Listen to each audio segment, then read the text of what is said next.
오늘 우리에게 주시는 하나님의 말씀은 마가복음 3장입니다. 마가복음 3장 31절에서 35절까지의 말씀을 함께 교독하겠습니다. 마가복음 3장 31절로 35절입니다.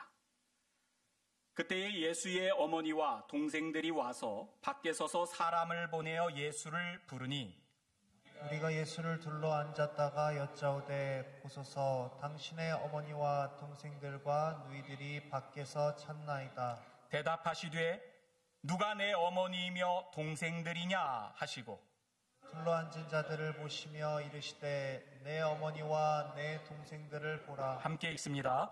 누구든지 하나님의 뜻대로 행하는 자가 내 형제요 자매요 어머니이니라. 아멘. 살아계신 하나님의 영이시여, 이 시간 우리들 가운데 임재하여 주시옵소서. 주의 말씀을 전하는 종의 입술을 주장하셔서 온전히 하나님의 말씀만이 선포되게 하시옵고, 말씀을 듣는 저희의 귀와 마음을 열어주셔서 주의 말씀을 청종하게 하옵소서. 예수님 이름으로 기원하옵나이다. 아멘. 달력을 보니까 벌써 4월이 다 가고 5월입니다. 여러분, 5월에는 붙는 수식어구가 많죠. 한국에서는 5월을 가리켜서 뭐라고 그래요? 5월은 가정의 달이다, 그렇게 이야기를 합니다. 미국에도 여러분 마더스데이가 있지요. 그죠? 그리고 한국에서는 5월 들어서자마자 어린이날도 있고요. 어버이날도 있습니다. 미국에서는 마더스데이, 파더스데이가 구분되어 있지만 한국에서는 5월 8일 어버이날 이렇게 아버지 어머니 같이 감사의 마음을 전하도록 이렇게 하고 있지요. 또 우리 교회 달력을 보니까 21일에 부부의 날이라고도 이렇게 쓰여져 있더라고요. 저희 집은 또 이렇게 결혼기념일도 5월에 이렇게 있습니다. 그래서 저희 집은 더 가정의 달입니다. 여러분, 가정의 달을 맞아서 오늘은 가족의 의미, 이 가정의 의미에 대해서 함께 이렇게 짚어보려고 합니다. 우리가 가정, 또 가족 그러지만 두 단어가 의미하는 바가 좀 다르죠. 가정 그러면은 영어로 home에 더 가까운 말이고요. 가족이 이루는 공동체를 가정이라고 그러죠. 그리고 그 가정의 구성원들을 가족이라고, family죠. 영어로 말하면 그렇습니다. 오늘 본문으로 읽은 성경 구절에는 예수님께서 화두처럼 던진 말씀이 나옵니다. 누가 내 어머니며 동생이냐? 누가 내 가족이냐? 이런 말씀이죠. 말씀이 이렇게 전해진 배경 가운데는 맥락이 있어요. 예수님께서 귀신 들린 사람들을 이렇게 많이 고쳐주십니다. 그러자 사람들이 그런 예수님을 가리켜서 저 사람 미쳤다. 그리고 또 저 사람 바알제불이 이렇게 짚혔다. 또 어떤 사람들은 이 귀신들을 몰아내는 거 보니까 저 사람에게 더 큰 귀신, 이 왕 귀신이 이렇게 저 사람에게 쓰였다. 그래서 귀신의 힘으로 이렇게 귀신들을 몰아낸다. 그럼 우리가 무당들을 이렇게 보면은 이렇게 신이 들리잖아요. 귀신이 들려서 그래서 영적인 세계를 보면서 귀신을 이렇게 쫓아내는 일들을 합니다. 그런 것처럼 예수님이 귀신들을 이렇게 쫓아낼 때 사람들이 저 사람 귀신 들렸다 그러면서 이야기를 하는 거죠. 그런 이야기를 예수님의 가족들이 듣습니다. 성경에 보니까 예수의 친족들이 듣고 그를 붙들러 나오니 이는 그가 미쳤다 하밀러라. 이 예수님께서 당신의 공생의 활동을 하실 때에 예수님의 일가 사람들이 그 소식을 듣고서는 저 사람이 미쳤다, 그 이야기를 듣고서 가서 예수님을 이렇게 불러서 데려오려고 찾아옵니다. 이런 맥락 가운데 예수님의 어머니와 동생들이 와서 예수님을 찾습니다. 그때에 구절이 이렇게 되어 있죠. 그때에 예수의 어머니와 동생들이 와서 밖에 서서 사람을 보내어 예수를 부르니 무리가 예수를 둘러 앉았다가 여짜오되 보소서 당신의 어머니와 동생들과 누이들이 밖에서 찾나이다. 이 그런 맥락 가운데서 예수님을 찾아서 어머니와 동생들이 지금 왔어요. 이 상황에 예수님께서 대답하신 말씀이 누가 내 어머니며 동생들이냐 그렇게 말씀하시죠. 그리고서는 둘러앉은 자들을 보시며 이르시되 당신과 함께 있는 사람들을 둘러보시면서 내 어머니와 동생들을 보라. 밖에서 나를 찾는 이가 내 어머니 아버지가 형제가 아니라 나와 더불어서 지금 함께 있는 이 사람들이 내 어머니와 내 동생들이라는 거죠. 내 어머니와 동생들을 보아라. 누구든지 하나님의 뜻대로 행하는 자가 내 형제요 자매요 어머니이니라. 여러분, 예수님을 두고서 대비되는 두 그룹이 나옵니다. 예수님이 미쳤다 하는 소리를 듣고서 찾아서 나온 친족들이 있어요. 혈연 관계에 있는 가족이지요. 근데 성경은 이들을 밖에서 예수님을 찾아왔다고 이야기를 합니다. 예수님의 이너서클에 있는 사람들이 아니라 예수님과 지금 함께 있는 사람이 아니라 예수님 밖에 있는 사람들이에요. 비록 혈연 관계에 있는 친족이지만 밖에서 예수님을 찾아온 그 그룹이 있고요. 그와 대비되는 사람들로 지금 예수님의 곁에 둘러앉아 있는 사람들이 있습니다. 예수님과 함께 있는 이너서클이죠. 예수님의 가르침을 듣고 예수님을 따라다니는 무리들입니다. 이 예수님의 곁에 둘러앉아서 그분의 가르침을 받는 무리들. 이 두 그룹을 놓고 예수님께서 지금 물어보는 거예요. 누가 내 어머니며 동생들이냐?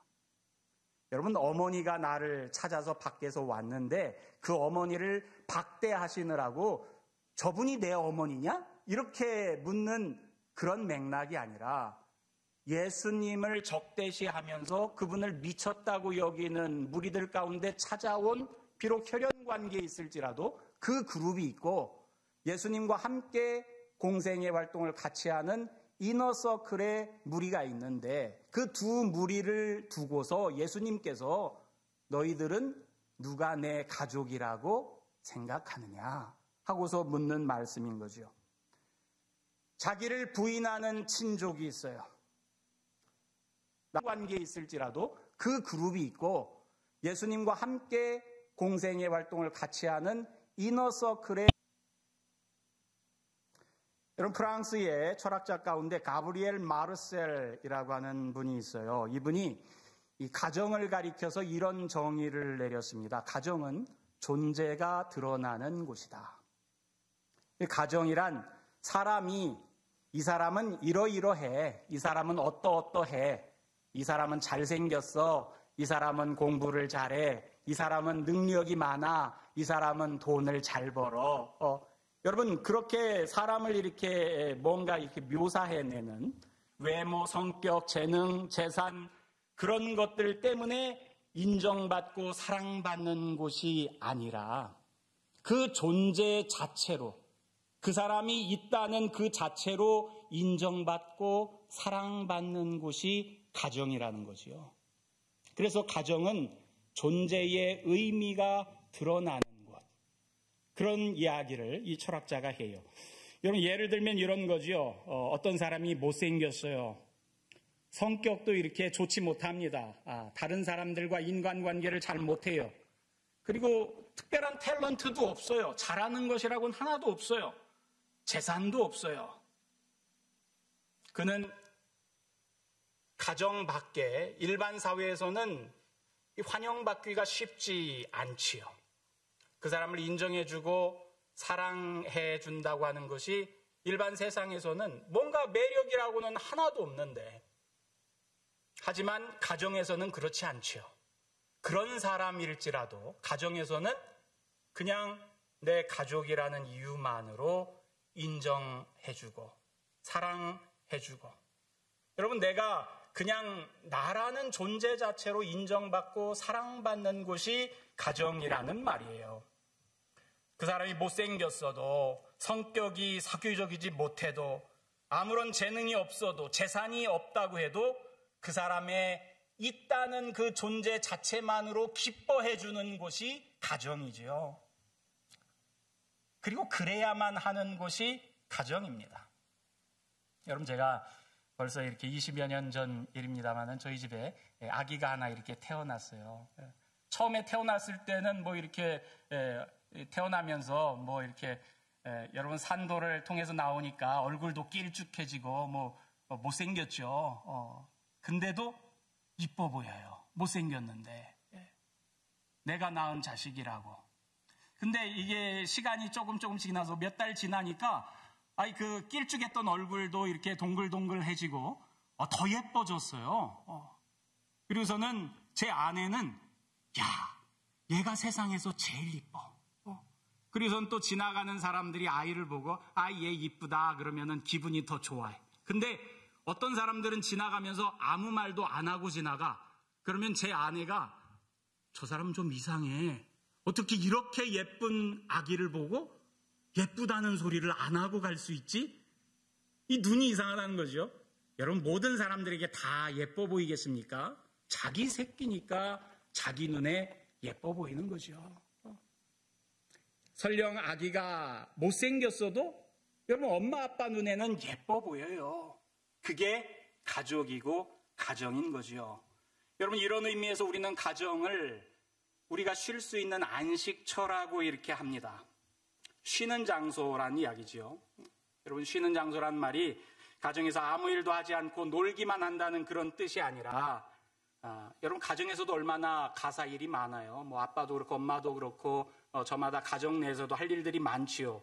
쉬지 못할 수도 있습니다. 그런데도 사람이 가정을 안식처라고 하는 것은 여러분, 가정에서는 누구든지 내 어떠어떠함, 그런 이유 때문에 내가 인정받는 게 아니라 그냥 나 자체로 무엇을 이렇게 보여주지 않아도 인정받고 사랑받을 수 있는 곳이기 때문에 우리가 가정을 안식처라고 이렇게 부릅니다.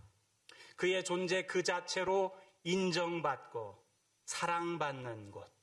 여러분, 그게 가정이지요. 그럼 사람이 언제 행복감을 느낍니까? 여러분, 언제 행복합니까? 인정받을 때. 다른 사람에게 인정받을 때 사람들이 행복감을 느껴요. 또 다른 사람에게 사랑받을 때, 그때 우리 사람들은 내가 행복하다, 그런 감정을 느낍니다. 여러분, 예를 들어서 자녀가 나쁜 성적을 받았어요. 어린 자녀가 학교에서 성적을 잘 못 받았을 때 이 부모가 장래를 위해서 아이를 야단칠 수는 있지만 그 아이 존재 자체를 기뻐하지 않고 사랑하지 않고 그러면 잘못된 거죠. 아이가 더 나은 장래를 맞이할 수 있도록 꾸지람을 줄 수는 있지만 아이가 성적이 나쁘다고 미워하거나 그 존재 자체를 인정하지 않는다.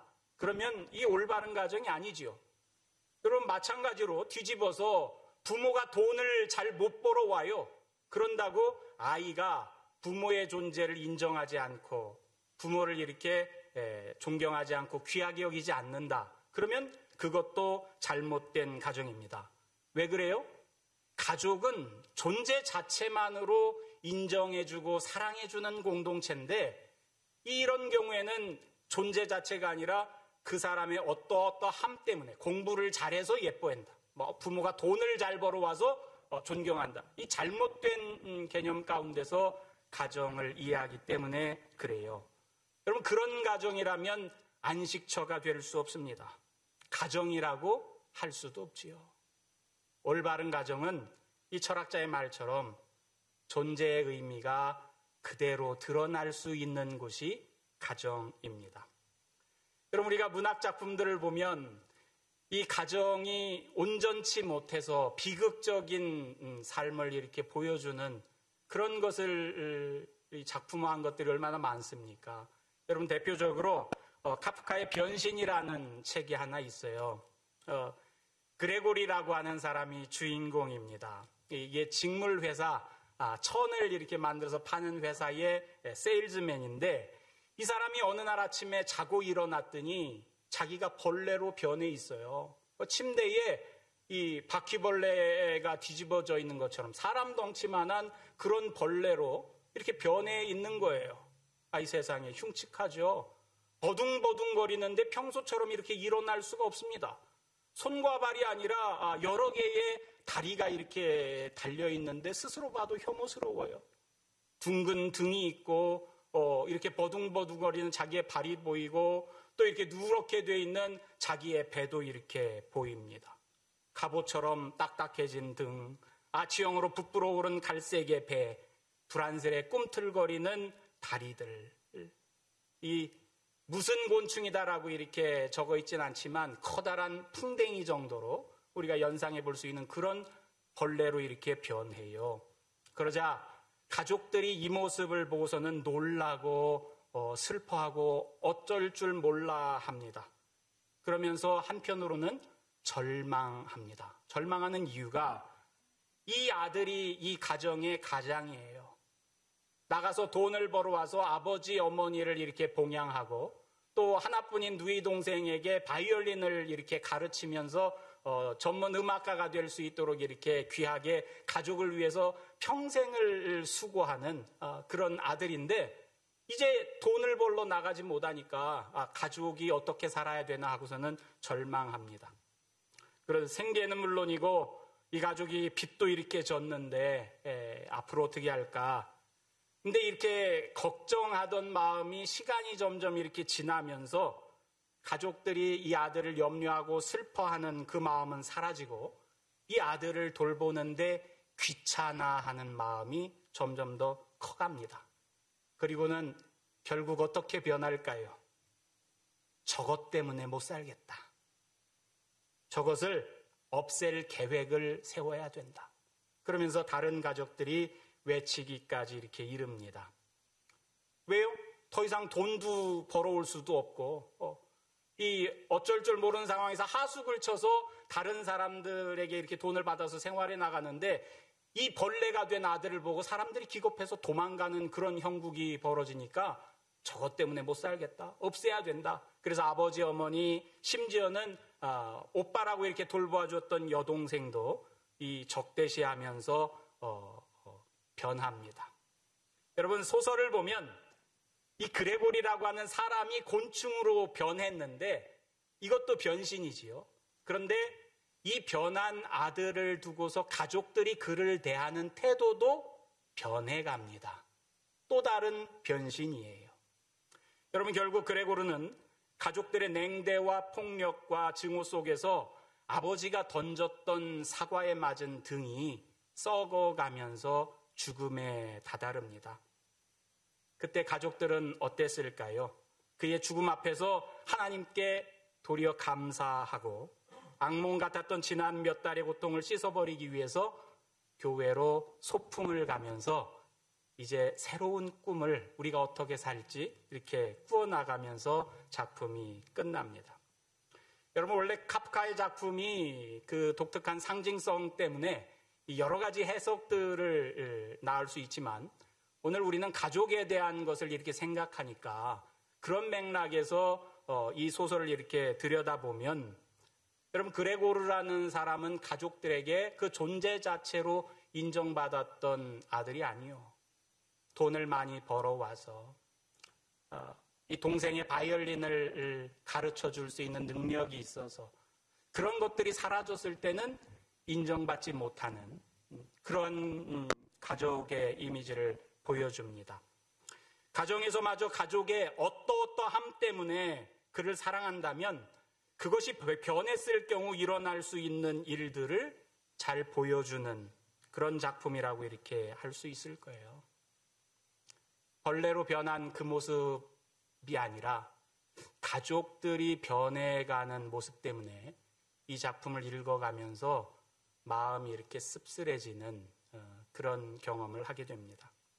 여러분, 가정은 가족이 그 존재 자체로서 인정받는 곳이고 사랑받는 곳입니다. 그리고 또 그래야만 합니다. 그게 가족이죠. 그렇지 못하다면 가족은 더 이상 가족이 아니에요. 그리고 가정을 이룰 수도 없지요. 여러분, 예수님의 질문을 이 시점에서 다시 생각해 봅시다. 누가 내 어머니며 동생들이냐? 나를 부인하는 친족들이냐? 나를 부인하는, 나를 인정해 주지 않는 가족이 가족이냐? 아니면 나를 인정해 주는, 나와 함께 있는, 비록 혈연 관계는 아니지만 그들이 가족이냐? 누가 내 가족이냐? 누가 내 어머니고 동생들이냐? 나의 어떠어떠함 때문에 상관없이 나를 받아주고 사랑해 주시는 분이 계시지요. 내가 어떠해서가 아니라 내가 죄인일지라도, 내가 아무리 못났어도 여전히 나를 사랑해 주시는 분, 나를 가족으로 받아주시는 분, 나를 내 형제라고 자매라고 어머니라고 가족으로 받아주시는 분, 여러분, 예수님이 바로 그분이죠. 나를 형제로 자매로 심지어는 어머니로 받아주시는 그분.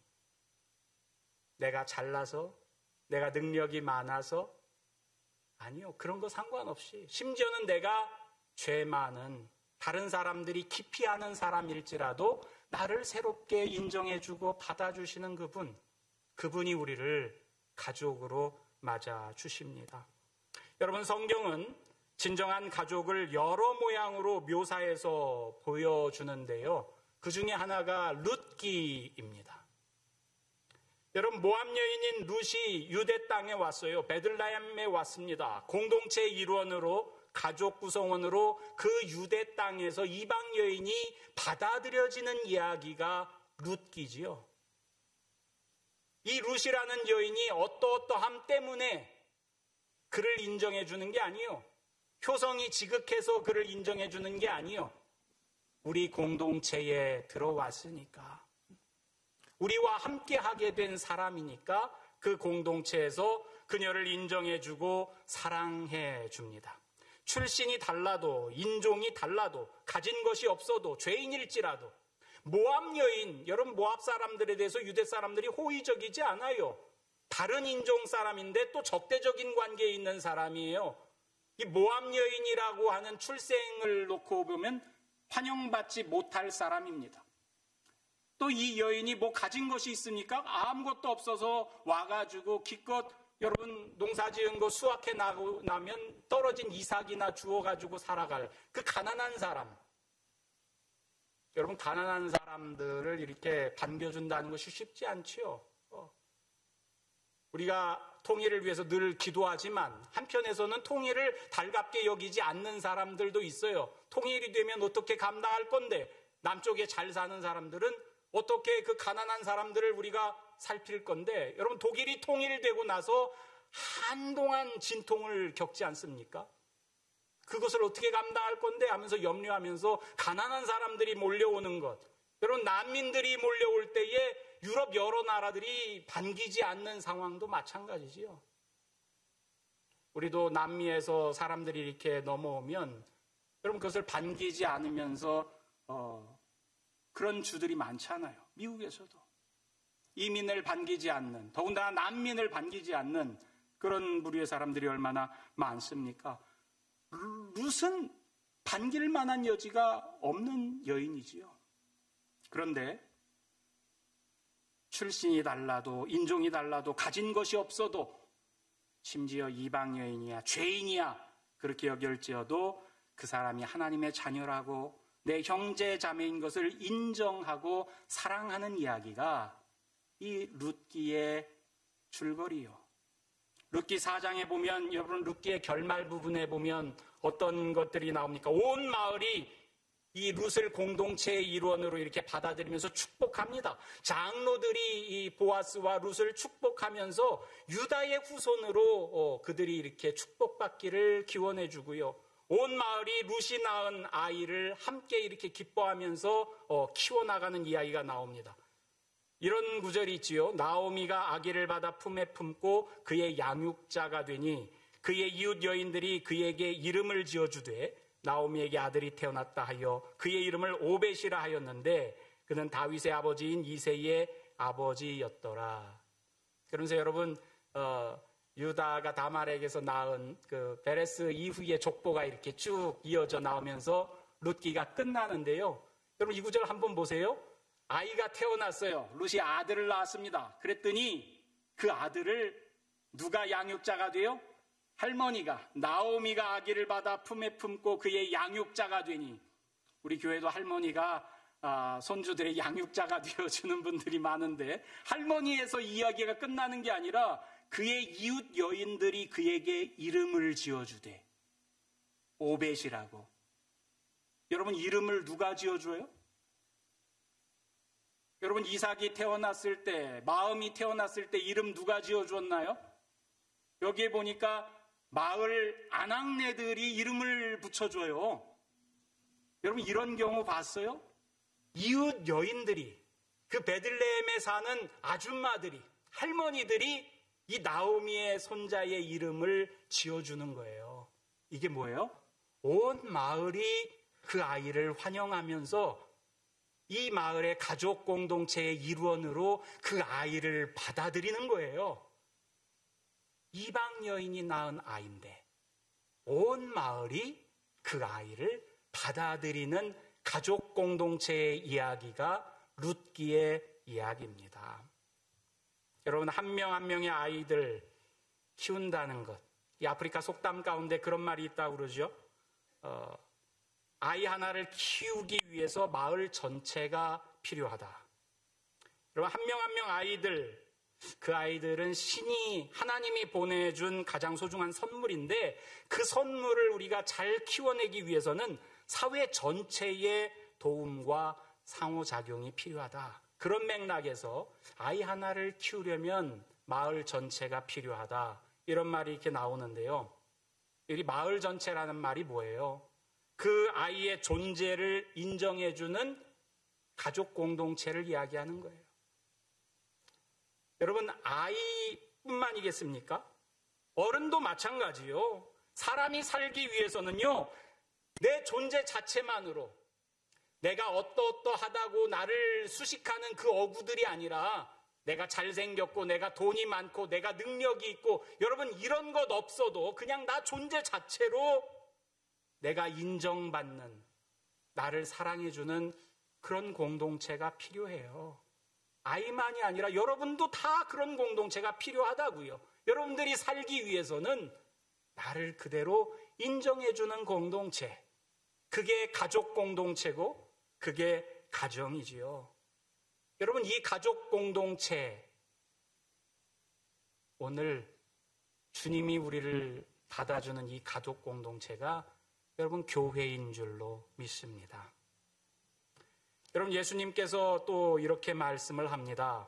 예수께서 이르시되 내가 진실로 진실로 너희에게 이르노니 나와 복음을 위하여 집이나 형제나 자매나 어머니나 아버지나 자식이나 전토를 버린 자는, 버렸다고 하지만 잃어버린 자는, 이렇게 이야기해도 될 거예요. 현세에 있어 집과 형제와 자매와 어머니와 자식과 전토를 100배나 받되 박해를 겸하여 받고 내세에는 영생을 받지 못할 자가 없느니라. 여러분 이 말씀이 뭐예요? 이 말씀이 예수님을 따라서 살아가는 사람들에게 주어지는 복을 지금 이야기하는 거예요. 야, 나를 믿느라고, 예수 믿느라고, 예수 따라다니느라고 너희들의 삶 속에서 잃어버린 것이 있어? 나 때문에 너희가 가족을 잘 돌보지 못해서 그 가족을 잃어버렸어? 여러분 유대 공동체에서는 이런 일들이 비일비재하죠.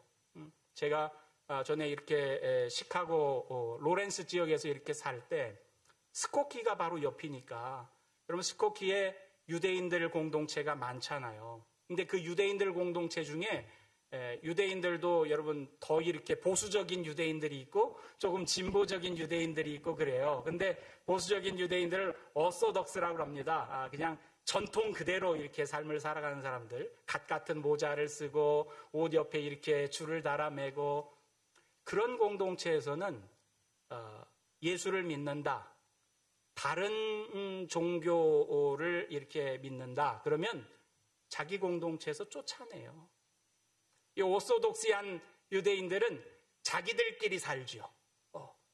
이 유럽 사회에서 유대인들 역사를 보면 게토를 이루면서 사는데, 이 게토가 너희들 거기서만 살아, 그래서 그렇게 형성되어진 면도 있지만 또 자기들끼리만 살려고 하는 그런 모양새 때문에 게토에서 이렇게 살게 된 그런 면도 있어요. 근데 오소독시한 유대인들은 자기들끼리만 모여서 자기들 학교에 아이를 보내고 그 공동체 안에서만 자라게끔 하는데, 예수를 믿는다?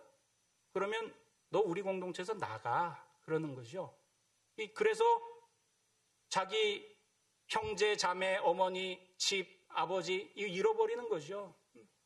그런 사람들, 이 사람들에게 예수님이 현세에 너희들이 복을 받는데 어떤 복을 받아? 집을 100배 받을 거야. 형제, 자매, 어머니, 자식도 100배나 받을 거야.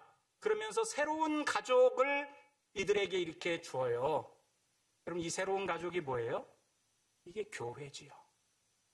너희들의 삶 속에서 어쩔 수 없이 가족을 잃어버린 경우들이 있어. 특별히 여러분, 우리 이민자로 살아가는 우리들은 한국에 부모님이 계신 경우들도 많고, 한국에서 떠나올 수밖에 없는 상황, 한국에서 여기까지 왔는데 내가 가족을 모시고 가족을 살피고 부모님을 보살펴드리고, 여러분 그러지 못하면서 살아가는 경우가 얼마나 많습니까? 한국의 명절 때 되면은 죄스러운 마음도 있고, 오늘이 제 아버지 팔순이신데 큰아들도 팔순잔치에 못 가고, 또 작은 아들도 영국에서 살아서 못 가고, 이 딸내미 혼자 이렇게 아버지를 챙겨드리고, 아버지 이렇게 동기간들 모여서 어제 저녁에 이렇게 식사 대접하고, 그러면서 인사로 그냥 전화로 인사드리고 그럴 수밖에 없었는데, 여러분 가족을 이렇게 살피지 못하는 우리들, 이민 와서 사는데, 어떤 분은 영주권이 안 나와서 한국에 있는 부모님을 뵈러 갈 수도 없는 분들, 여러분 그런 경우들이 있잖아요. 그런 이들에게 주님께서 야, 내가 너에게 새로운 가족을 줄게. 100배 많은 가족을 줄게. 형제, 자매, 어머니, 자식 100배나 더 되게 너희들에게 줄게. 이 주시는 가족이 여러분 옆에 앉아있는 교회 공동체의 가족이요. 옆에 있는 분 한번 보세요. 여러분 그 옆에 있는 이가 내 형제고 자매인 줄로 믿습니다. 여러분 교회는 현세에 받는 복으로 하나님이 우리에게 주신 가족인 줄로 믿습니다. 나를 내 어떠어떠함 때문에 나를 인정해주고 받아주는 것이 아니라 그냥 내 존재 자체로 내가 죄인이어도 예수님께서 받아주신 것처럼, 우리 교회는 내 옆에 있는 이가 어떤 상황에 있을지라도 그를 인정해주고 받아주는 여러분 하나님의 가족 공동체예요. 여러분 이 가족 공동체를 예수님께서 우리에게 허락해 주시면서 마지막으로 새 계명이라고 우리에게 주신 말씀이 있잖아요. 뭐예요? 서로 사랑해. 내가 너희를 사랑한 것처럼 너희도 사랑해. 이 사랑하라는 말이 뭐예요? 사랑받을 만한 사람 너희가 이렇게 웰컴해, 그런 게 아닐 것 아니에요. 내가 너희를 사랑한 것처럼 죄인이어도 못생겼어도 못났어도 야, 그 사람 네 가족이야. 받아줘. 사랑해줘. 이게 여러분 주님께서 교회를 우리에게 주시면서 우리에게 복이 되도록 해주시고, 우리가 또 다른 누군가에게 가족으로 복이 될 수 있도록 해주신 것입니다. 여러분, 우리 교회 공동체에 있는 서로를 사랑합시다. 가족이라면 응당 그래야 하듯이 여러분 그 사람을 인정해 줍시다. 옆에 있는 사람 인정해 줍시다. 온 마을이 아까 오벳을 환영하고 그를 키웠던 것처럼 여러분 우리 공동체의 마음이도, 여러분 이삭도 여러분들이 내 손주요, 내 아들이요, 딸이요 생각하고 여러분들 우리 공동체가 함께 기뻐하며 키워냅시다. 저는 1년 반 전에 어머니가 돌아가셨어요. 여러분 근데 주님께서 새로운 어머니를 100배나 되는 어머니를 주셨다고 그랬어요. 우리 공동체에 있는 권사님들, 전도사님이 제 어머니인 줄로 믿습니다. 여러분들이 제 어머니요. 여러분 옆에 있는 이가 내 어머니요, 내 형제요, 자매요. 여러분 그것이 우리가 교회를 이루는 이유인 거예요. 하나님만 믿으면 되지 교회가 왜 필요한가요? 나한테 상처만 주는 교회인데 그렇게 생각하는 사람들이 있어요. 여러분 그렇지 않아요. 교회는 하나님께서 우리에게 선물로 주신 새로운 가족입니다. 이 가족을 온전하게 누리는 저와 여러분 되시기를 주님의 이름으로 축원합니다. 하나님 감사합니다. 이 땅에 우리를 인정해 주지 않고 사랑해 주지 않는 이름만 허울 뿐인 가정이 얼마나 많은지 모릅니다. 그것 때문에 많은 영혼들이 상처받습니다. 하나님 그런 우리에게 새로운 가족을 주시니 감사합니다. 우리가 하나님을 아버지로 모실 때 하나님의 자녀가 모두 형제 자매인 줄로 믿습니다. 우리에게 허락해 주신 이 사랑의 공동체의 새로운 하나님의 가족들을 우리가 온전히 기뻐하며 서로를 인정하며 서로를 사랑하며 서로와 더불어 삶을 누릴 수 있도록 인도하여 주시옵소서. 감사드리며 예수님 이름으로 기도드리옵나이다. 아멘.